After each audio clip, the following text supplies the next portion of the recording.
السلام عليكم جماعة الخير، معكم معتز الهلالي في فيديو جديد.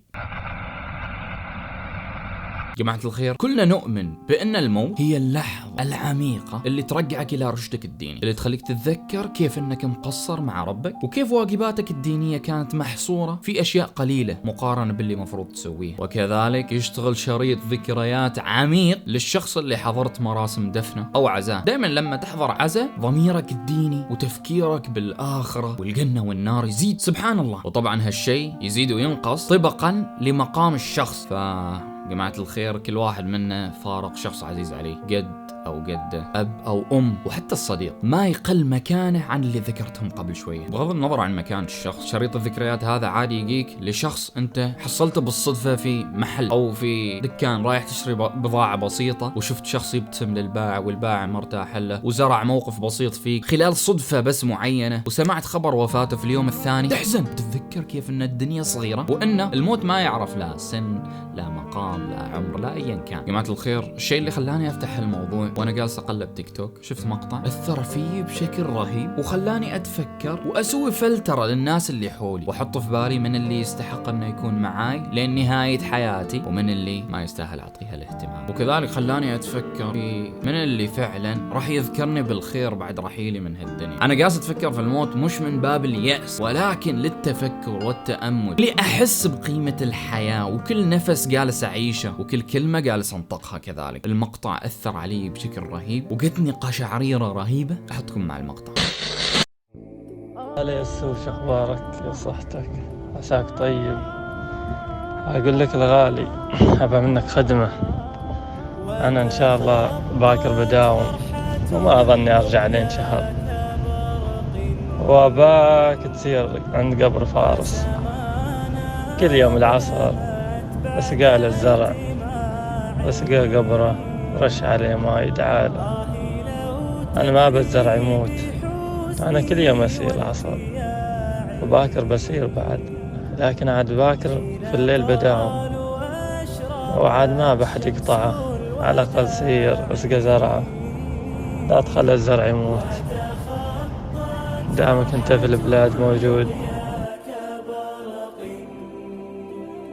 جماعة الخير، فارس شاب صغير في السن، ولكن اختارته المنية واختاره القدر بأنه يكون في مكان أحسن من حياتنا وأحسن من الدنيا. وكذلك فارس أحسن اختيار من يصاحب. متخيلين أن فارس الله يرحمه حي وهو ميت بفضل هالأصدقاء؟ هو حي يعتنيوا فيه وهو ميت. أنت متخيل أن في شخص يذكرك بالخير وأنت ميت؟ جماعة الخير، نحن أحيانا ما نحصل حد يذكرنا بالخير، ونحن موجودين على هالدنيا ما تحصل حد يذكرك بالخير يفكر فيه وتتذكر الشعور اللي ذكرته في بداية المقطع عن انه الموت هو اللي يخليك تتفكر بالدنيا والآخرة وأعمالك وكيف انك قصرت مع ربك واتجاه دينك وأعمالك وأيا كان. هذا شعور ترى مؤقت، من بعد الجنازة ترجع البيت تكمل حياتك عادي. ليش؟ لأن الإنسان كلمة مشتقة من النسيان، وصدق من قال هالكلام فعلا. وما أقول لك النسيان نعمة بحيث انك ما تعيش الألم هذا طول حياتك، لكن فما بالك انه في شخص بين فترة وفترة تكون في باله وتفكيره. السؤال الأهم، وش انت اللي زرعته في قلوب الناس عشان تكبرهم يتذكروك؟ من الانسان مثل ما ذكرنا طبعا نسيان. شوف ربعك، اصحابك اللي تدور معاهم بشكل يومي، اللي تمارسوا كل انواع الفرح والترح مع بعض، قليل وقلة بسيطة راح تكون معاك بعد ما ماتك. شعور الفقد شعور مؤقت وبعدها الكل راح يكمل حياته. السر هو كيف انك تقدر تزرع شخصية جميلة في قلوب من حولك وتكبرهم انهم يكونوا معاك حتى بعد ما ماتك. كيف تكون حي وانت ميت. كل اللي حاب اقوله، اللهم ارزقنا اصحاب مثل اصحاب فارس. وجماعة الخير، الناس اللي حولك واجدين لكن اللي معاك قلة. ركز، اللي معاك قلة، ما بس بعد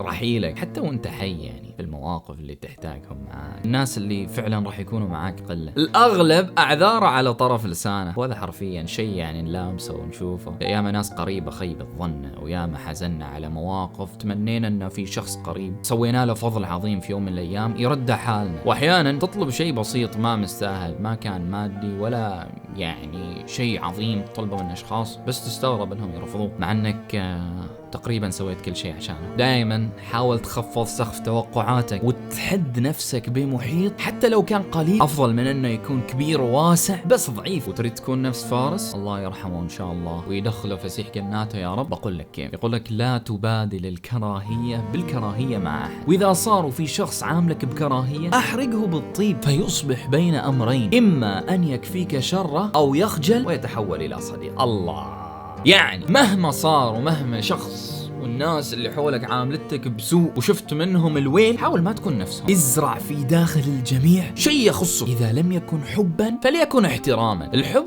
صعب تحصله من كل حد، صعب انك تدخل قلوب كل الناس، بتحصل ناس كذا يعني تدور لك الكراهية، المشاكل، البغض بدون اي ادنى سبب، ولكن الاحترام شيء اجباري. فاذا زرعت شيء جميل في الناس هم مجبورين يحترموك، اذا ما يحبوك يحترموك، وانت كذلك احترم الجميع بحيث انك تحصل الاحترام كذلك. وجماعة الخير في موقف مشابه قريت قصة أو تغريدة يعني جميلة جدا. اسمع، يقولك توفي صديقي قبل سنوات، تفاجأت اليوم باتصال من رقمه فإذا بابنه الصغير يطلبني دراجة. قلت أبشر، لكن هل تعرفني؟ قال لا، لكن وجدت صورة لأبي ومعه شخص مسجل خلفها هذا الرقم ومكتوب إن احتجتم لشيء وكنت غائبا فاطلبوه منه فإنه أنا ولكن في مكان آخر. الله، ما بالك بأنه يكون معاك شخص توثق فيه وتأمن على شيء وانت راحل، انت ما في الدنيا ولكنك مأمن شخص انه يكون سند حتى بعد رحيلك. يقول لك هذا النوع من الصداقة يشترى بماء العين جماعة الخير، فاللهم ارزقنا هذا النوع من الأصدقاء، انه يكون اللي نرابعهم فعلا من خلاصة الناس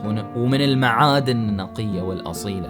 جماعة الخير، من باب الفضول أعرف أن في بالك سالفة غرس الشجر عند القبور، وأن ربع فارس يسقوا الزرع اللي على القبر أو عند القبر، يسأل عن هالشيء فهو يجوز. يقول لك يجوز غرس الأشجار فوق القبور إذا كانت لا تؤذي الميت بعروقها، وذلك لما روى البخاري في الجنائز باب الجريد على القبر من حديث ابن عباس رضي الله عنهما، في حديث عن النبي صلى الله عليه وسلم، وفي مشايخ وفي اختلاف وفي قبول ومدرش. لكن من وجهة نظري صراحة أنا أشوف أنه إذا كان فعلا يعني ما يؤذي القبر، أشوف أنه صفة جميلة أو شيء زين أن الواحد يعني يذكر المتوفين منه، بحيث أنه يكون دائما يعتني بالزرع ويكون يشجع نفسه على زيارة القبور والتأمل كيف أن الحياة قصيرة وما مستاهلة اللي قاسين نسويه فيها من أخطاء نسويها، فهي ما مستاهلة كل هذا. الدنيا قصيرة، نحن فقط في اختبار مؤقت من أجل النهاية والآخرة. فجماعة الخير اللي حابب يبحث عن الموضوع يبحث عنه في جوجل، وجوجل ما راح يقصر. في نهاية المقطع جماعة الخير اللي حاب أقوله، عشان تصير نفس فارس حط في بالك إن اللي بينك وبين ربك مغفور بإذن الله، والله سبحانه وتعالى غفور رحيم، ورحمة رب العالمين وسعت كل شيء. اللي بينك وبين ربك تقدر تحله بينك وبين ربك بصلاتك بتوبتك بأيا كان اللي تسويه، لكن اللي بينك وبين الناس راح يظل بينك وبين الناس. فدائما لا تحط غل أو ضغينة أو أيا كان، صفي حساباتك مع الناس ولو هم ما رضوا، ولكن بادر كن الأفضل، الطرف الأحسن. وشيء آخر جماعة الخير، يقول لك مهما أخذت وعلوت وارتفعت وحزت في هذه الدنيا تذكر بأن الدنيا ساعة فاجعلها طاعة، والنفس طماعة فعودها القناعة. جماعة الخير، وصلنا إلى نهاية المقطع، لا نقول لكم وداعا بل إلى لقاء آخر في الفيديو القادم بإذن الله. كان معكم معتز الهلالي، ولا تنسوا جماعة الخير الإعجاب بالمقطع، لايك والاشتراك في القناة ونشر المقطع وجرس التنبيه. لا تنسوا جرس التنبيه جماعة الخير. شكرا جماعة الخير، وخلاص ما عندي شيء ثاني أقوله. السلام عليكم.